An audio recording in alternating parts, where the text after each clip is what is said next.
भिकारवाडीच्या चावडीत गाव जमला होता. आज गावापुढं बाका प्रसंग उद्भवला होता. एकूण एक शहाणा माणूस इरेला पडून बोलत होत. जी बोलकी नव्हती ती एकच होती. एखादा शब्द पटला की भले खासा बोल केला असं म्हणून आपला कल दाखवित होती. गलका वाढला होता. घसफोडीला उरफोडीचं रूप येत होतं.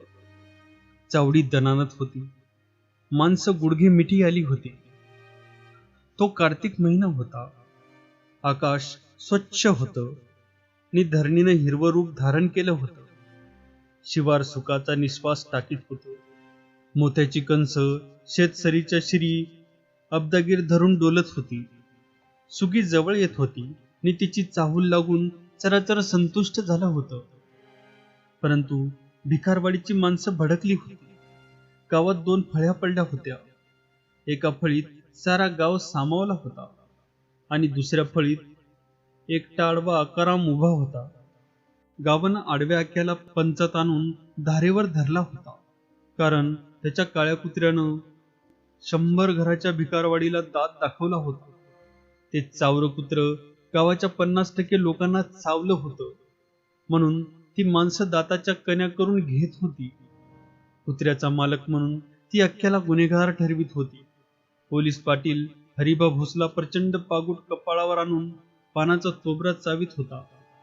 बोलता बोलता बोटांची कातर ओठांना लावून पुढं बसलेल्या लोकांच्या डोकीवरून पिचकारी दूर झुगारीत होता. नि लोक दचकून खाली वाकून डोकं वाचवीत होते. रंगुतेली फरडा बोलणारा म्हणून प्रख्यात होता. तो वयानं निम्मा होता नि उंचीनं खुजा होता. त्याचे शब्द तोंडाऐवजी नाकातून निघत होते. त्याला लोक गेंगाण्या रंगू असं म्हणत.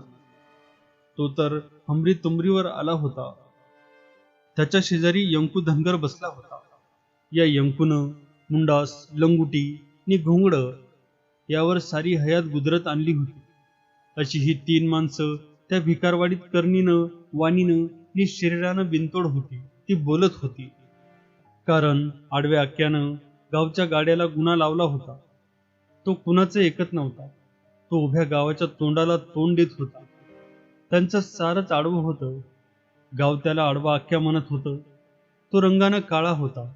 प्रचंड डोकीवर प्रचंड टक्कल, रुंद चेहरा, बागदार भुवया, बटबटीत रागीत डोळे, मिशांचं आकडं यानं तो उग्र दिसत होता. तो देहानं दणदणीत होता. गजभर रुंद छातीत तशीच जबरी हिंमत घेऊन तो गावाला किंमत देत नव्हता. तो बेगुमान जगत होता. पण त्याच्या जगण्याची सर्व साधनं आडवी होती. एक चावरं कुत्र, एक पिसाट मारका बैल नि एक मुलखाची लाथरी गाय अशी 3 जनावर त्यानं पाळली होती. शिवाय स्वतः कुणाचाही ऐकत नव्हता. त्यानं नि त्याच्या त्या 3 जनावरांनी गाव जेरीला आणला होता. म्हणून सारी भिकारवाडी त्याच्यावर कुढत होती. आक्याचा बैल सुटला की गावात पळापळ सुरू होईल. वाघ सुटावा तशी पोरं बाळा दळत आणि परका माणूस दिसला की ती गाय लाथा झाडी. कुत्र्याचं तर नावच काढायची सोय नव्हती. आक्याच्या दाराहूनच गावाची पानवट्याची वाट गेली होती. ते कुत्र जोत्यावर बसून येणाऱ्या जाणाऱ्यांचा लचका तोडीत होतं. कितीही तयारीनं जावं तरी ते हटकून दगा देत असे. ते कधीच भुंकत नसे. अगदी भूतावानी येऊन टिरीचा लचका तोडून जात असे आणि तो पराक्रम पाहून आख्या त्याचं कौतुक करी. बैल, गाय नि कुत्रे या 3 जीवासाठी तो जीवावर उदार होऊन त्यांचं समर्थन करी, रक्षण करी. आजच त्या कुत्र्यानं भलतीच कवायत काढली होती. गावात सारा वसुलीचं काम सुरू होतं. गावानं सारा भरला होता. पण आक्या चावडीकडे फिरकलाच नव्हता. म्हणून सकाळीच कुलकर्ण्यानं पांडू रामोशाला आक्याकडे जाण्याचा हुकूम केला. तसा तो रामोशी चरकला. त्याच्या डोळ्यापुढं ते काळं कुत्रं चटकन उभं राहिलं. पण सरकारी काम केलंच पाहिजे म्हणून पांडू तयार झाला. कुऱ्हाड सरळ धरूनच तो आक्याच्या दारात गेला. कुत्र नेमकं टिरीला चावतं असं पांडूला ऐकून ठावं होतं. पण फरशी कुऱ्हाड घेऊन टिरीचं रक्षण करणं त्याला अशक्य झालं. पुढं कुऱ्हाड, मागं लक्ष अशा मनस्थितीत तो अंगणापर्यंत पोहोचला.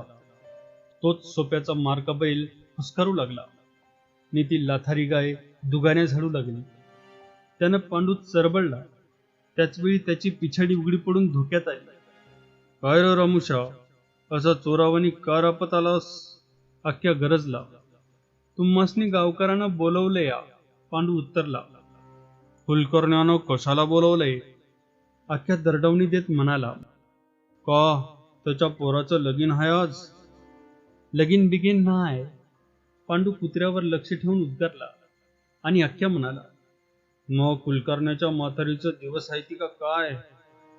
चावडीकडे चला नि बघा, पांडू उतरला. तसा अख्ख्या चिडला नि म्हणाला. गावकर म्हणजे कोण? राजा हाय? जा, मी येत नाही. आणि याच वेळी कुत्र्यानं हळूच पांडूला दगा दिला. चटकन त्याच्या मागचा लचका तोडून पंजाच्या काळ्या दातात धरून ते परत निघून गेलं. एवढी काळजी घेऊनही कुत्रं चावलं म्हणून पांडू रामोशी आरडत ओरडत चावडीवर आला. अख्ख्याच्या कुत्र्यानं पांडूचा फाळा काढला. ही बातमी ऐकून गाव जमला. चावडी पुढे गर्दी झाली. तेव्हा प्रत्येकानं नकळत कुत्रं चावलेल्या जागी हात लावून पाहिलं नि मनातील जखमा चिघळल्या. अख्ख्याला जाब विचारलाच पाहिजे असं ठरलं नि पंचायत बसली. पाटलानं 4 माणसं पाठवून अख्ख्याला बोलावणं केलं. तेव्हा चावडीवर गाव जमल्याचं ऐकून अख्ख्या आला. अगदी मारक्या बैलासारखा मान वाकडी करून तो आला होता. त्याला समोर पाहताच लोक भडकले होते. कित्येकांनी कपाळावर आठ्या घातल्या. बोलक्यांनी खाकरून घसं साफ करून घेतलं. रंगूतेली गेंगाण्या आवाजात म्हणाला. आकुबा, पांढरीचा अंत बघू नको. ही पांढर हाय, तू तिला दाबू नग. तुझ्या त्या लाडक्या कुत्र्यानं गाव फाडून खाल्लंय. मग म्या काय करावं? अख्ख्या गुरकला. तसा पाटील रडकुंडी येऊन म्हणाला. आता गावाना हत्त राहावं का कुठं जावं तेवढं सांग. ते मी का म्हणून सांगू? अख्ख्या म्हणाला. मी काहीच बोलणार नाही. मात्र जाताना आपल्या घरासनी कुलूप लावा, नाहीतर अख्ख्यानं चोरी केली म्हणून मापटा ठोकाल. अख्ख्याचा हा आडवा बोल गावाच्या वरमी बोचला. अख्ख्या, आडवं बोलू नग. गाव गरजला अन येनकू धनगर उठला. प्रथम लंगोटीची काळजीपूर्वक तपासणी करून तो म्हणाला. आर भल्या गिरस्ता, तुझं कुत्र साऱ्या गावाला चावलं. आता ह्यो गाव कुत्र्यावानी पिसाळल नि भुंकच सुटल. अर तुम्ही आताच पिसाळलाय, अख्ख्या म्हणाला. तसा रंगू कडाळला. ते तू कुत्र का पाळायलास? मी काय बी पाळीन, अख्ख्या भडकला. अग तू उद्या काय बी पाळ, पांडुरामुशी उठून म्हणाला. इंचू बेडाक पाळ, पर त्या कुत्र्यानं हे बरं नाही केलं. असं म्हणून पांडूनं गावाकडे पाठ करून आपली ती कुत्र चावलेली अवघड जागा सर्वांना दाखविली. तेव्हा चुकचुक असा आवाज निघाला नि पुन्हा पांडू फिरून म्हणाला. हे भूताच्या पोटचं कुत्र का तुला दूध देतं? म्या ते चावायसाठीच पाळले, अख्ख्या म्हणाला. तेव्हा रामोशी चिडला. तो म्हणाला. बरं चावू दे, पर एखाद्या दिवशी टाकतो मारून भडवीच्याला. अरे मार की, अख्ख्या कडाळला. लेका, माझं कुत्र मारून तू जग म्हणजे झालं, नि मी तुला कसं मारतोय ते बघ. तेव्हा पाटील ओरडला. म्हणजे कुत्र्यासाठी माणूस मारणार? मोगलाई नवही, तेली किंचाळला. कुत्र्यासाठी कोणी खून केलाय का? धनगरानं सवाल केला. तेव्हा अख्ख्या उत्तरला. माझं कुत्र साऱ्यासनी चावतं. तुम्ही सारी त्याला चावा, मी अडवा येणार नाही. पर लेका त्याला मारायचं नाव काढू देणार नाही. आता ह्याच्या मोर बोंबला. तेली उठून ओरडला. तसा धनगर म्हणाला. अख्ख्या, बळी होऊन शान लाकडं फोडू नग. तुझा बैल मारका, तुझी गाय लाथारी, कुत्र चावर नि तू आडवा. अरे हे पाप आहे. केसुभट म्हणाला. परवा एकादशीला मी गाईमुखी घास द्यावा म्हणून त्याच्या गायीकडे गेलो नि झक मारली.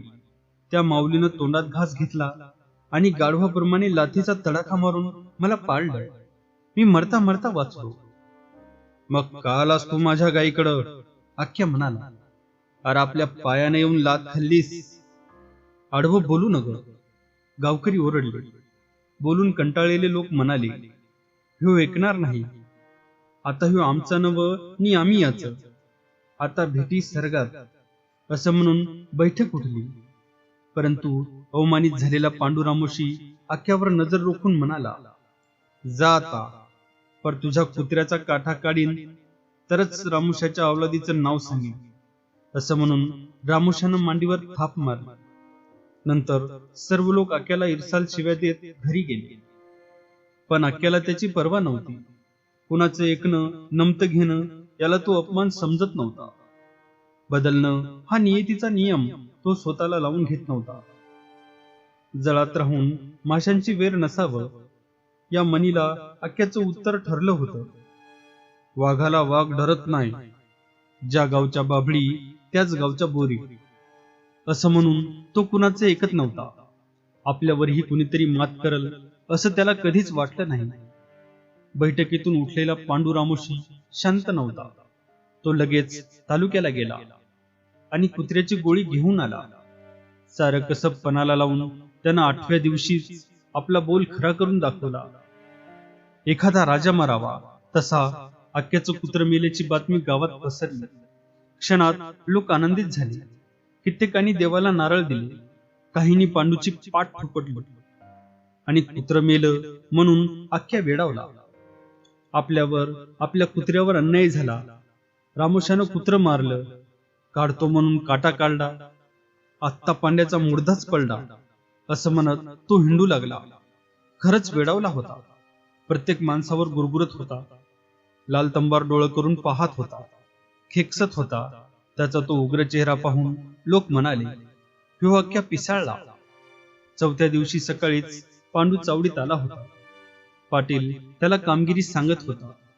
अख्ख्या पेठेत आला. त्यानं पांडूला पाहताच उडण्यापूर्वीच पाखरू जशी झेप घेत तशी झेप घेतली आणि अंगावळून तो धावत आला. अगदी गुमान येऊन त्यानं पांडूला गपकन मिठी मारली. पांडूही सावध होता आणि ताकदवानही होता. त्यानं लगेच प्रतिकार सुरू केला. क्षणात चावडीची तालीम झाली आणि ते दोघे एकमेकाला आदळू लागले. पाटलानं आरडाओरड करून लोक जमवले. लोकांनी पुढे होऊन ती हातमिठी सोडवली. पांडू डोळ्याआड झाला तेव्हा अख्ख्या शांत होऊन घराकडे फिरला. 4-4 गावकरी त्याला घेऊन त्याच्या घरी गेले. कुत्र्याच्या मृत्यूने त्यांना निर्भयता लाभली होती, परंतु ती लाथारी गाय होती. परक्या माणसाचा गलका ऐकताच ती भडकली. तिनं जोरदार लाथा मारून सोप्याचा खांबच उडवला. त्या दणक्यात गायीच्या पायाच्या चिंध्या झाल्या. पायाचं हाड मोडून गाय खाली पडताच अख्ख्यानं बोंब ठोकली आणि कुत्रं मेलं. आता गाय बी गेली, पळा असं म्हणून गावकऱ्यांनी धूम ठोकली. कुत्रं मेलं, गाय 3 पायावर आली. अख्ख्या अधिकच चिडला. तो पांडू रामोशाला कसा मारावा याचा विचार करू लागला. त्या विचारातून तो मुक्त होत नव्हता. कशावरच त्याचं चित्त लागत नव्हतं. सुगी सरली. रानं उघडी पडली. ओसाड वातावरणानं शिवार भरलं. नवी गवत जुनी झाली. एकूण एक अंकुर जीर्ण होऊ लागला. एकदा सांज होती. आक्या आपला मारका बैल आपल्या शेतात चारीत होता. तो दाव धरून पांडू रामोशाचा विचार करीत होता. बाजाराचा दिवस होता. शेजारच्या गावात बाजार भरला होता. भिकारवाडीची माणसं बाजार करून परतली होती. त्यांची वाट आक्याच्या शेताला घासून गेली होती. येणाऱ्या प्रत्येक माणसाकडं आक्या रोखून पाहत होता आणि त्याची नजर टाळून माणसं पुढे सरकत होती. त्याच्याशी कुणीच बोलत नव्हतं. थोड्या वेळानं हरिबा पाटील आला. त्यानं आज नवा बैल खरेदी केला होता. त्याचं दावत धरून पांडू रामोशी येत होता. त्याला पाहताच आक्याचं डोकं भणाणलं. त्यानं हातचा बैल सोडून पांडूवर झडप घेतली. दोघांची हाणामारी जुंपली. पाटील भांबावून इकडे तिकडे पाहू लागला आणि त्याच वेळी आक्याच्या बैलानं पाटलाच्या नव्या बैलावर हल्ला चढवला. 2 बैल शिंगाला शिंग भिडून एकमेकाचा जीव घेण्यासाठी शिकस्त करू लागले.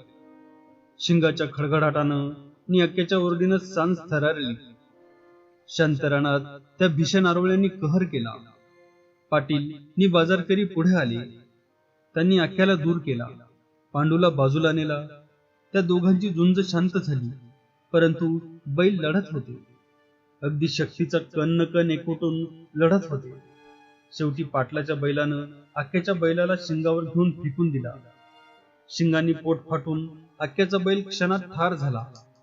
तो प्रकार पाहून आक्याचं हृदय विदीर्ण झालं. तो मोठ्यानं रडू लागला. मग शांत झाला आणि मेलेल्या बैलाला गोंजारू लागला. लेका, मेलास शेवटी, असं म्हणून आक्या हसला आणि लगेच रडू लागला. जन्मभर आडवा वाढलेला आक्या एकदम आडवा झाला आणि बैल मेला, कुत्र मेलं असं ओरडत पळत सुटला. वाऱ्यासारखा तो पळत होता आणि बैल मेला, माझा बैल मेला असं किंचाळत होता. त्याला त्या पराजयानं वेळ लागलं होतं. हस आणि रड या दोनच भावना त्याच्या मस्तकात पेटत होत्या. तो हसता हसता रडत होता. भर मध्यान्ह रात्री गावात शिरून किंचाळत होता, माझा बैल मेला, माझं कुत्र मेलं. त्याचा तो आक्रोश ऐकून भिकारवाडी हादरत होती. पोरबाळ भेदरून अंगावर पांघरून घेत होते. आया म्हणत होत्या, गप्पनी जा, आक्याचं डोसकं फिरलंय.